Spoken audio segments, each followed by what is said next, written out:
Okay, guys, sorry. Just restarting now. Been a little bit of a weird morning. Oh,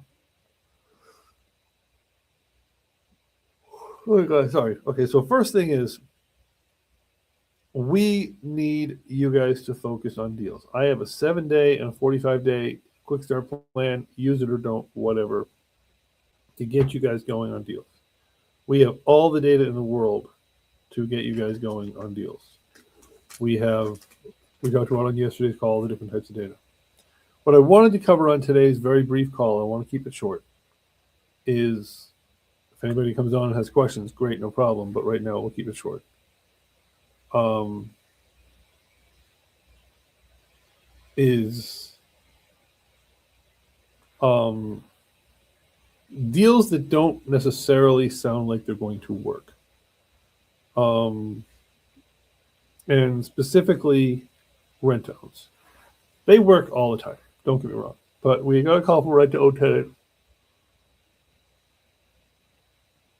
Oh my gosh, I'm sorry. Rent to own tenant out in Newcastle. That's where Connor's at. Connor's done a great job with this guy. Guy owes 25 on the house. Great, we'll give you 25, no problem. We did the comps, we did the research, we did the form, we did everything we needed to do. We did it all. Here we are. Guy agreed to 25. Get on the phone with him, give him my usual broker spiel. Hey, listen, you're gonna be able to send us a copy of your rent to own contract? Of course, no problem. Um, and then, hey, listen, by the way, you're also, and when I asked him for the contract, do you have the contract? Yes, that was not a change. I said, you're going to have to give us a copy of the contract. Temperature of the conversation changed, like noticeably. Okay, great. By the way, we're also going to talk to the owner of the building. Oh, yeah, no problem. She's on board. Okay, great. We're going to need you to give us her name and email address and phone number on the contract. The conversation got a lot colder. And then all of a sudden, he's like, well, I don't want 25. I want 28. All right, we'll give you 20. I want 30. Well, we can't give you 30. We'll give you 28. And rewrote in the contract, sent him the contract. Well, what's this about paying off transfer taxes? Okay, you know what? Normally you pay 1% in transfer tax, but I'll pay the $280. I don't care. More silence now, more reading the message and not responding to the message. Fine. We know the game. So now we looked up the owner. We're gonna call the owner, and this guy's just gonna be SOL because we're just gonna make a deal with the owner, and it's up to her to settle with him. Which my guess is he probably is behind on rent. That's probably what's going on here. And so that one will hopefully go somewhere. It's a great deal. Connor already found a buyer. So this is the greatest thing about working in your own backyard is that Connor was at the gym or whatever, knew this other guy that buys houses, and said, hey, I think I have a house over here. Guy's like, I'll give you this for that house. Connor's like, okay, great. Buy it for A, sell it for B. I've already done the deal. Except the seller, person, entity, whatever, is not cooperating. Fine.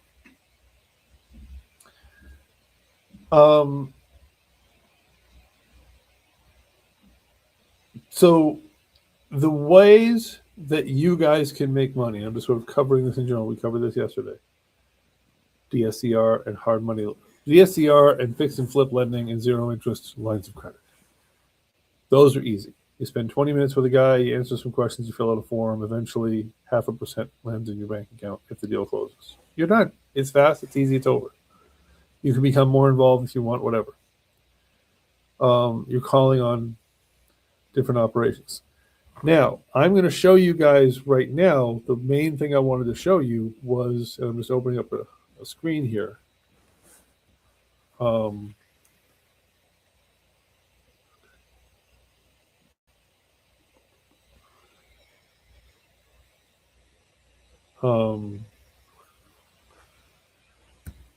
going to just run through the math on, actually, I'm going to do even better than that. I'm going to use our chat GPT,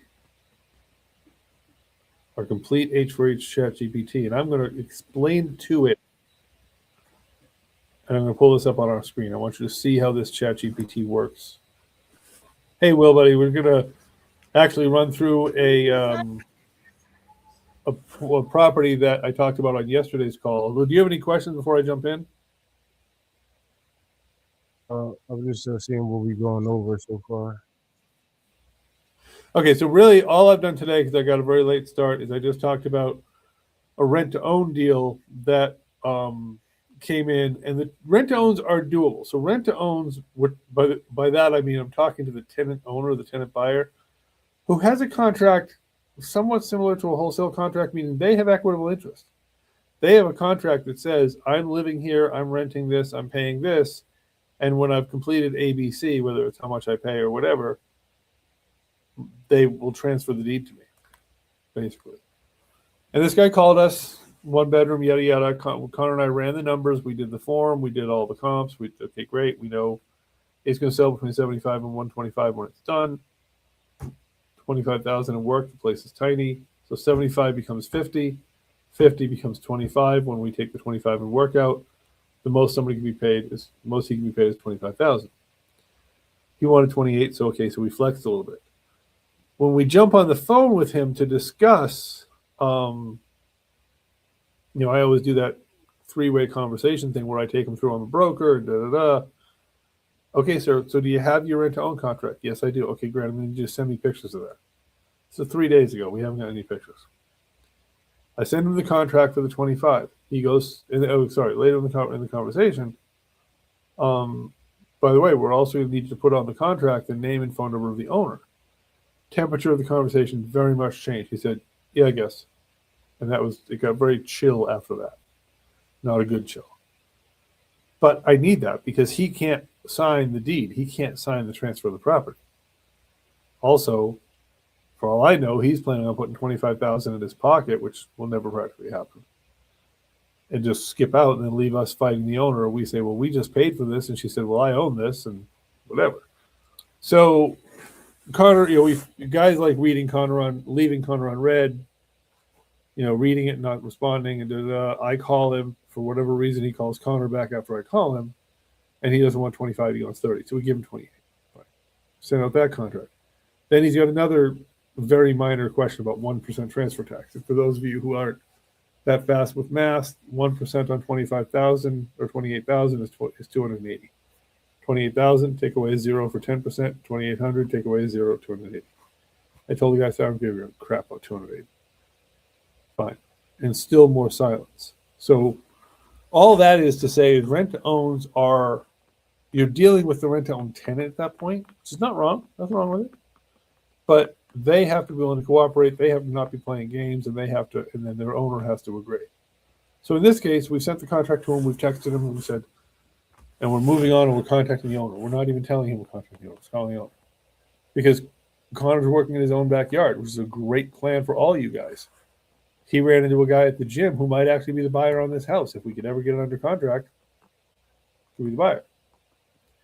Now, we did not tell the guy where the house was. It was like, hey, I have a 1-bedroom in Newcastle for, everything works, but the guy's like 35,000. Okay, great. So without going into details or whatever, we know what it is. You don't share the information until two things happen. One, we have a signature with, in this case, the rent-to-own guy and the owner. The deed owner is going to be part of the equation. Then we have a locked property. Before that, we do not have a lock on the property. And two, we have we know the buyer is good for the money. We do a proof of funds with the buyer. So anyway, and then this guy's gone dark, so now we're calling the owner. So all I'm saying is, this is not a game where you are working one deal at a time. You're working 10 deals at a time. You're making 20, 30 calls a day, 50 calls a day, whatever. And you're making as many calls, and you're, hopefully you have several things in the pipeline. Like one time when I was an early agent, and this still happens today, feast or famine business. I had 3 deals that were under contract, waiting to close, all fall apart on the same day. And I called my broker, and I was actually crying. Like I was literally crying because this was my money for December.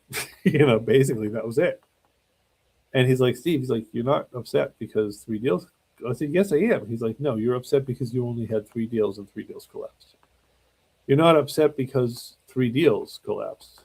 You're upset because 100% of your deals went to shit. And he's right. If I had a dozen deals behind it, I'd be like, oh, well, that sucks. That hurts. But look, the rest of my year is good. And so this is a game of, while we're pushing one deal, you're still doing the same push for everybody else. You're still pushing just as hard to find the next seller. Now, I'm going to run right now with our GPT. I'm going to record actually, if it will let me. Okay, good. So we have a property, a 21 unit property in Chester, I think, Pennsylvania. 21 rental units, 21 two-bedroom townhomes. Landlord pays taxes, insurance, and sewer. Assume, and this I'm literally reading this into our GPT. Rents are averaging $1,000 per month. Tenant pays everything but taxes, insurance, and sewer. Taxes are $12,000 a year. Insurance is $800 per year per unit. Taxes are $12,000 total complete. And sewer and other expenses say another $3,000. I want the chat GPT, and this GPT has this strict training built in. I want to know, with all of the variable options taken into account, and I'm doing this for your benefit, guys. Chat already has this built in. We're assuming 7% over 30 years. That is the mortgage interest rate and term and amortization. Flat rate DSCR, that. We're assuming all different options, meaning no maintenance vacancy management path. So literal hard cost, income, expenses, NOI, DSCR, this is what it's worth. We're assuming 15% maintenance vacancy management. So what chat, whatever you have is low. We're having Steve version, which is 30% maintenance vacancy management. And then we're having excessive, which is 30% plus a monthly escrow of 10%. So 30% maintenance vacancy management pad plus take the hard cost, divide by 10. So give me the valuations under all four scenarios. And again, I read most of that for your benefit.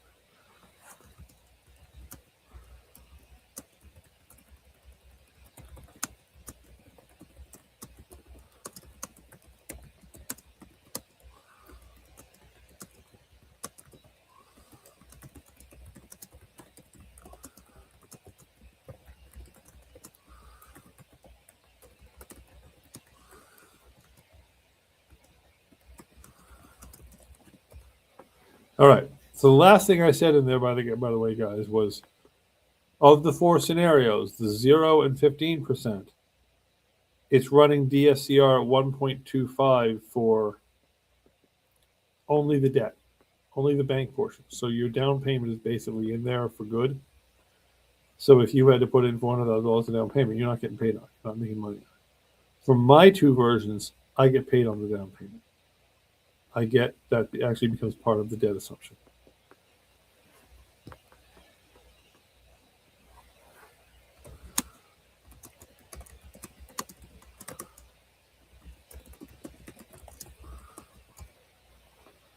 So it actually asks you here, off, normal, stress plus all. Meaning what levels of stress are we putting on the deal?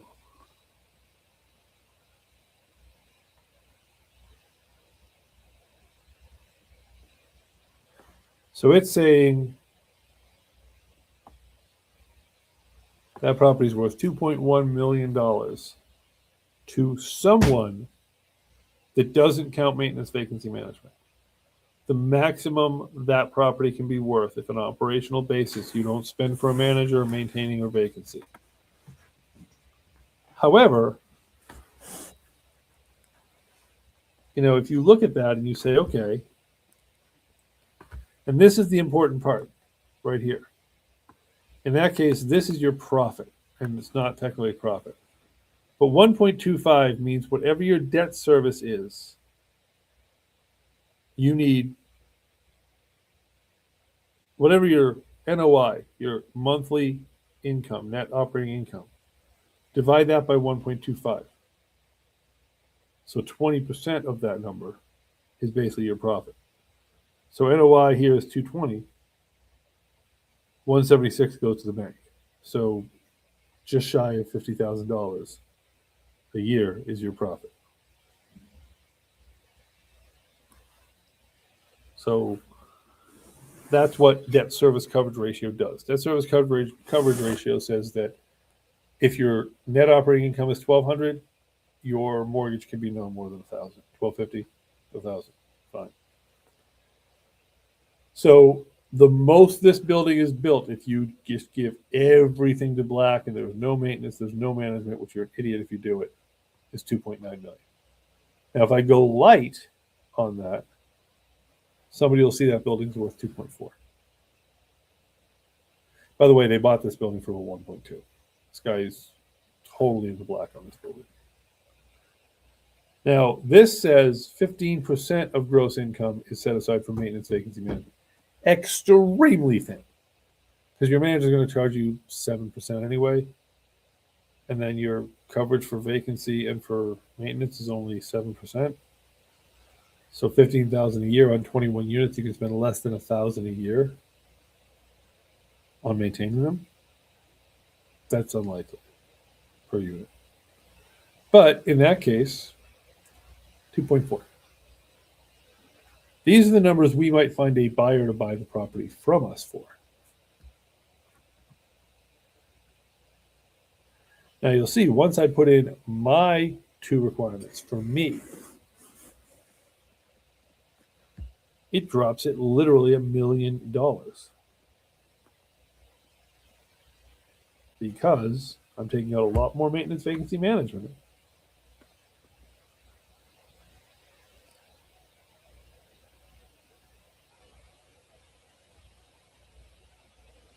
Which lowers how much I can afford. I mean, if you just compare this, I can afford debt of 115. Up here, I can afford debt of 145. And up here, I can afford debt of 176. So I got nearly $60,000 between no weight and my weight of what I'm willing to buy. So it's going to say the building is worth, to me, 1.4, which is, and if I were to not fund my down payment, I could go another 20% on top of that, so I could be 1.7. I don't personally do that for me, but whatever. So we now have a range from 2.9 down to, now here's the,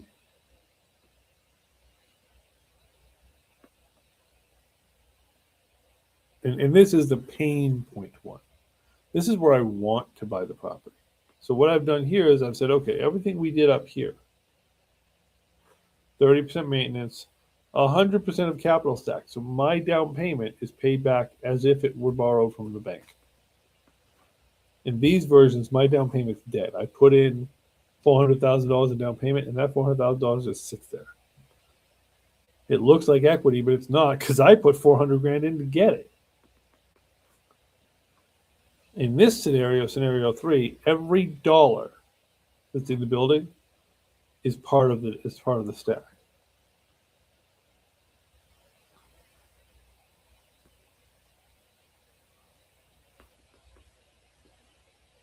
So I offer them 1.4, and I'm going to go and get a loan of less than that. But so 1.4, I'm going to go and get a loan for 1.1, and I'm going to put in $300,000, which would be a stretch for me personally, but okay. I'm going to put in $300,000, but I'm getting 7% return on my $300,000, so I'm okay. And then so you'll see on my variations, the seller wants to be here. I want to be here. I'll never get here. There's no way I'll get here. Could I get to this number? It's not impossible. This is all about the seller's motivation. And so what we're going to do now is we're going to go back to the guy, and I've got to write a introductory letter to him. I'm going to go back to the guy. I'm going to say, listen, he's a very sophisticated, very large owner of buildings. This is like 10% of his ownership. This would be like all I would ever need. I mean, for me I'll be straight up. For me personally,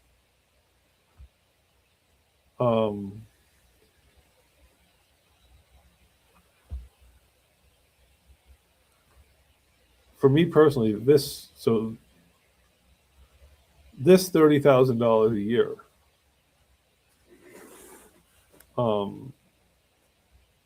is not what I need.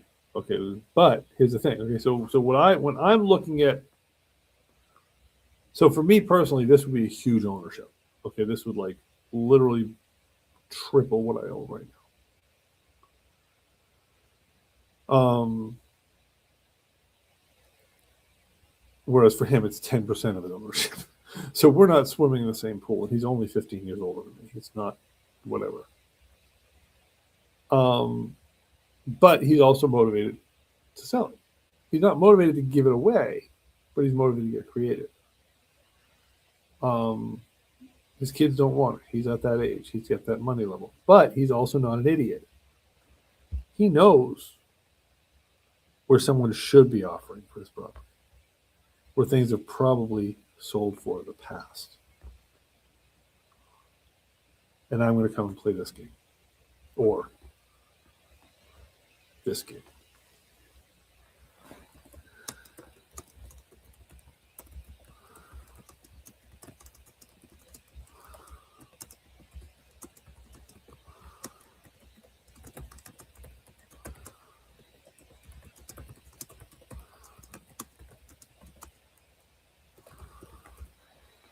Now I'm just going to ask it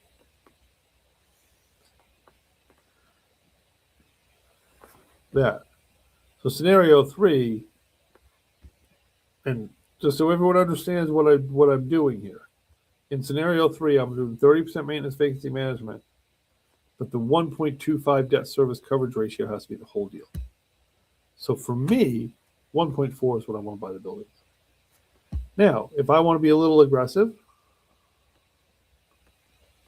and I'm willing to leave that down payment in there, I could offer them 1.8.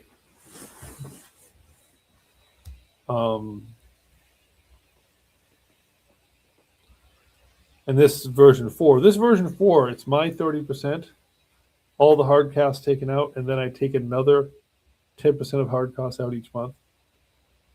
So I'm really beating it up at this point. If I found a seller that would do a deal at $1 million for this package, I'm taking it in a heartbeat. Because I know my whatever $1,000, $20,000 in expenses are being paid for twice. So there's $20,000 hidden in profit there. So probably in this scenario, I'm going to write this guy. He's very sophisticated. First I have to do is write a credibility email. I have to tell him who the hell I am. Why am I important enough? Because he's like, I get 30 of these calls a day. So I know you do. Let me show you why I'm different. There.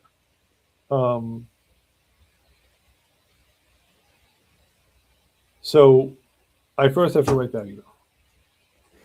And then say, hey, listen, I'm going to show you on the next email my 4 versions for what I think your property's worth and why.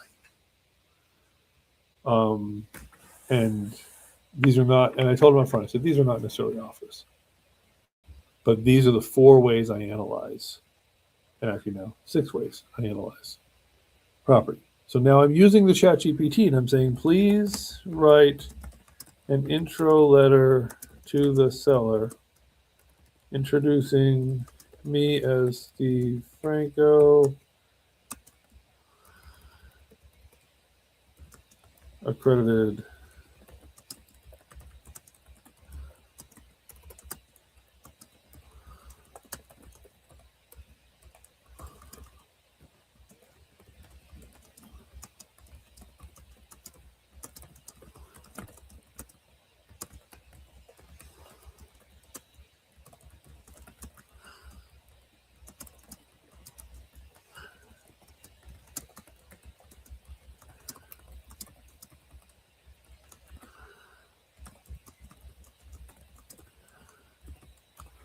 So now I'm just having ChatGPT put together, and it knows about me.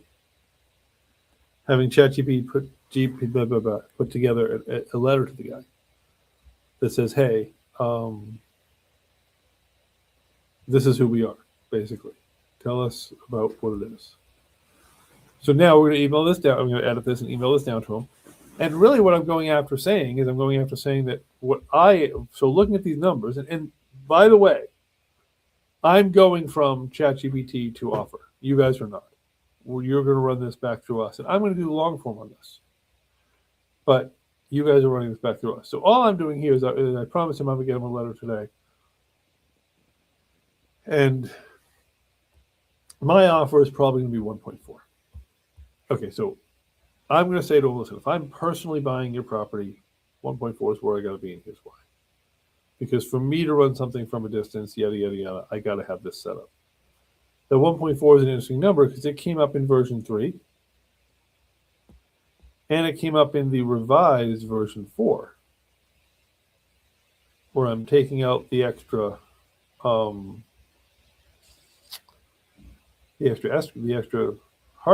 cost, but I'm not covering the 80%. So I'm taking out 30% maintenance management. I'm DSCRing just the debt, but I'm also taking out the hard cost twice. So I had 1.3 come out, 1.4 come out. So that tells me, okay, I have two versions coming out there. It's enough for me to open the conversation with this guy.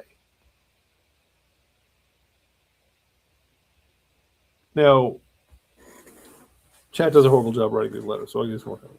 Now, normally with a normal seller, we're not doing this. Normally with a normal seller, we're calling them up and saying, hey, ran the numbers on your property. It's worth blank finished. We're going to put in blank to it. Therefore, we can offer you blank. Well, that's a small number. Yeah, but we're investors. We're not there to live there. This one, the reason I'm explaining this one is because the whole purpose of this letter is I don't think we're getting this deal. I seriously doubt there's a methodology by which I wake up and own this property.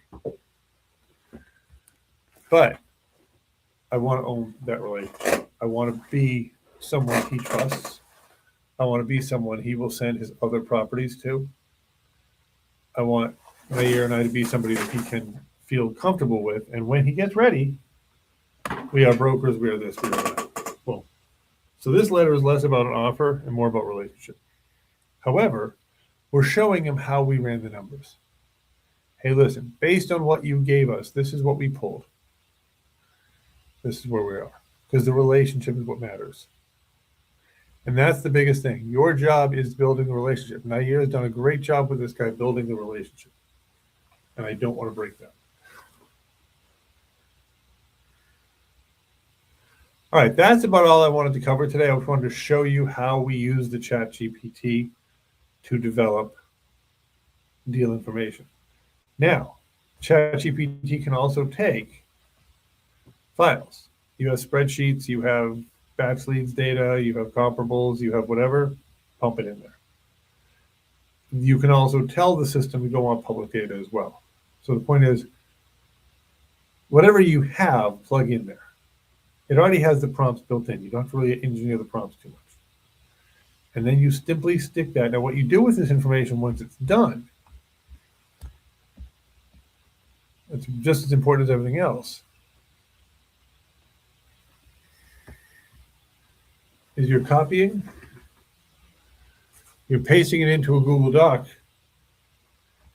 and then you're either uploading that Google Doc, Excel spreadsheet, Word document off your computer, I don't care. You're either uploading that into the form or into the CRM, or you're copying the link and you're pasting the link in. The whole point is within the CRM, and this is the important thing, guys. Within the CRM, you're now in the CRM. Of course, I'm not in the right window for the CRM, but that's okay. You're going into the opportunity.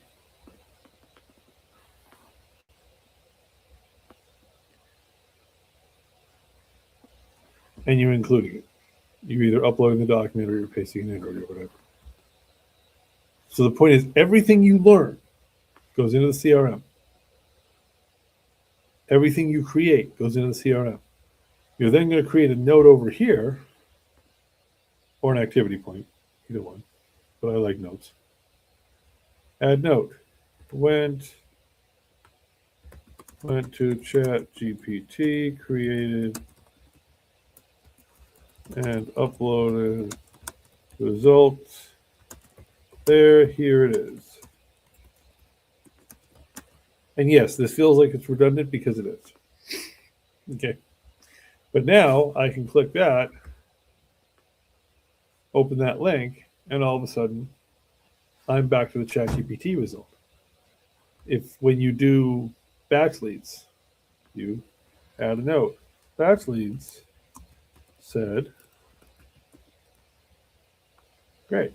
Income is, so it's there. It's also going over here if it belongs over here. You're also putting it over here.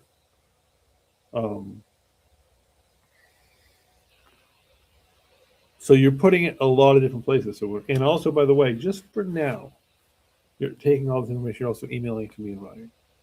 And here's the last instruction. When you're emailing to me and Ryan, always put the address in the subject line.